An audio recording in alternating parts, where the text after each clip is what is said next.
नमस्कार मित्रांनो, आपण पाहत SR न्यूज. प्रत्येकदा आजचा व्हिडिओ जिओ पॉलिटिक्सशी संबंधित आहे. भूराजकीय राजकारणात खूप मोठे बदल आता होत आहेत. इराण आणि अमेरिका व इस्रायल यांच्यात जे युद्ध सुरू आहे, एक गट म्हणजे अमेरिका आणि इस्रायल यांचा आहे, ज्यांनी इराणवर आक्रमण केलं. 28 फेब्रुवारीपासून ते आज एप्रिलचा 3 तारीख उगवली आहे. या दरम्यान मोठं राजकीय बदल जगभरामध्ये घडले आहे. ज्या होर्मुझ नावाचा समुद्रधुनी आहे, त्या समुद्रावर हे वाद अजून विकोपाला गेलेला आहे. अमेरिका आता जगभरामध्ये ज्या देशांना आवाहन करते की आम्हाला सहकार्य करा आणि हे युद्ध विजय करण्यासाठी मदत करा. पण युरोपियन खंडातल्या सर्व राष्ट्रांनी अमेरिकेशी आता फटकून वागण्याचं ठरवलं आहे आणि कोणतंही सहकार्य या ठिकाणी न करण्याची भूमिका घेतली आहे. विशेषतः फ्रान्स, स्पेन, त्याच्यानंतर जर्मनी, त्याच्यानंतर ऑस्ट्रिया या देशांनी आपापल्या पद्धतीने अमेरिकन लढाऊ विमानांसाठी आपली हवाई हद्द बंद केलेली आहे. या हवाई हद्द बंद केल्यामुळं अमेरिकेला मोठ्या अडचणींना आता सामोरं जावं लागत आहे आणि युरोपियन देशांची मानसिकतासुद्धा आता अमेरिकेला कळून चुकलेली दिसून येत आहे. ज्याप्रमाणे अमेरिका आपल्या बातम्या जगभरामध्ये पसरत आहे, एका बाजूला इराणशी आम्ही बातचीत करत आहोत, चर्चा करत आहोत आणि लवकरच तोडगा निघेल अशा प्रकारच्या बातम्या ते जगभरात पसरत आहे. तर वॉल स्ट्रीट जर्नलसारख्या प्रतिष्ठित अमेरिकन दैनिकाने या ठिकाणी अमेरिका इराण युद्ध तो लवकरच माघार घेईल असं लिहिलं आहे. तर दुसरीकडं अमेरिकेचे राष्ट्राध्यक्ष वेगळीच वल्गना करत आहेत की आम्ही इराणला आता संपवून टाकू किंवा इराणला पाषाण युगामध्ये नेऊ. ह्या अमेरिकेच्या ज्या भूमिका आहेत त्या बदलत्या भूमिकामुळं, ह्या तळात माळ्याच्या भूमिकामुळं अमेरिका जगभरामध्ये तोंडावर पडलेली दिसून येत आहे. पण दुसऱ्या बाजूला इराण मात्र अमेरिकेला कोणतेही भीक न घालता प्रत्युत्तर देत आहे. अमेरिकेच्या कोणत्याही घोषणेवर, कोणत्याही याच्यावर प्रतिक्रिया देत नाही आहे. तो त्यांचं काम करत आहे.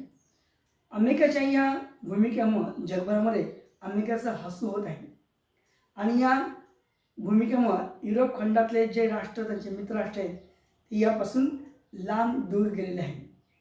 नाटो हे सर्व देश नाटो संघटनेचे सदस्य आहेत आणि नाटो संघटना आता या अमेरिकेपासून लांब जात आहे.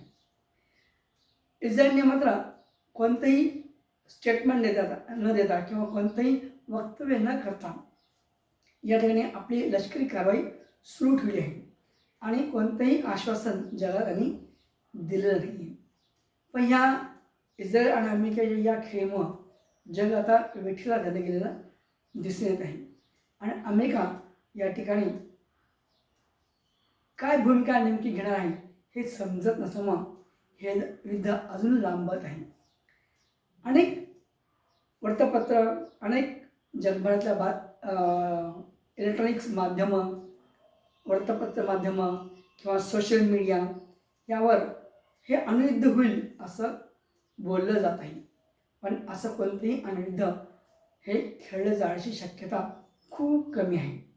का अमेरिकेने 1945 नंतर 1945ला जी चूक केली, ती चूक आता अमेरिका यावेळी करणार नाही किंवा अशी जर केली गेली तर अमेरिका जगभरामध्ये एकाकी पडेल आणि कोणतेही राष्ट्र त्याला सहकार्य करणार नाही.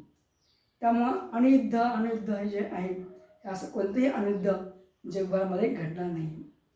आणि ज्या अणुप्रकल्पाच्या कारणावरून इराणवर हल्ले केले, तर त्या प्रकल्प कार्यान्वित होण्याच्या आधीच हे घटना घडली आहे.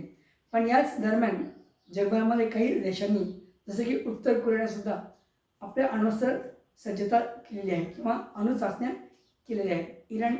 उत्तर कोरियानं तर 3 वेळा अणुचाचण्या केल्या आहेत, त्यावेळी जगाने त्यांच्यावर कोणताही आरडाओरडा केलेला नाही आहे. आर्थिक निर्बंध घातल्याने उत्तर कोरियाची काही फार मोठी हानी झालेली दिसून येत नाही, कारण त्यांनी दुसरा मार्गाने रशिया आणि चीनचा सहकार्य घेतलेलं दिसून येतं. 8-10 वर्षांनी इराणवर सुद्धा जागतिक व्यापार बंदी आहे, म्हणून इराण काय कोलमडला नाही. तर इराणने सुद्धा आपले मार्ग शोधलेले आहे. त्यामुळं आर्थिक निर्बंधाने जग फारसं काही वेठीला धरलं जात नसतं किंवा आपल्या पद्धतीने जग चालत असतं. इराणचं तेल विक्री त्यावेळेसच चालू होती आणि आता अजूनही चालू आहे. त्यामुळं अमेरिका यामध्ये तोंड घाशे पडलेली दिसून येत आहे. आणि इटली असेल, फ्रान्स असेल, ऑस्ट्रिया असेल, स्पेन असेल, या देशाने जी भूमिका घेतली आहे, त्यामुळं युरोप खंड आता अमेरिकेपासून खूप दूर जात आहे हे कळलं आहे. जगभरामध्ये जे सत्ता समतोल पाहिजे, 1991 सत्ता समतोल हे संपलेलं होतं. रशिया म्हणजेच तत्कालीन USSR म्हणजे सोव्हिएट रशियाचं विघटन झाल्यानंतर अमेरिका ही जगभरामध्ये एकमेव महासत्ता राहिली आहे. पण अमेरिकेच्या या महासत्तेचा उपयोग त्यांनी जगाचं कल्याणाच्या ऐवजी जगामध्ये युद्धजन्य स्थिती राहील यासाठीच केलेली दिसून येते. यामागं जी अमेरिकेची भूमिका आहे ती आता जगाला कळली आहे किंवा कळत आहे. त्यामुळे अमेरिका ही कोणत्या संकटात सापडते की काय आणि डोनाल्ड ट्रम्प इथून कसं बाहेर पडतात हे पाहणं गरजेचं आहे. थोडंसं आपण इथं थांबूया. हा व्हिडिओ आवडल्यास लाईक करा, शेअर करा आणि सबस्क्राईब करायला विसरू नका. धन्यवाद.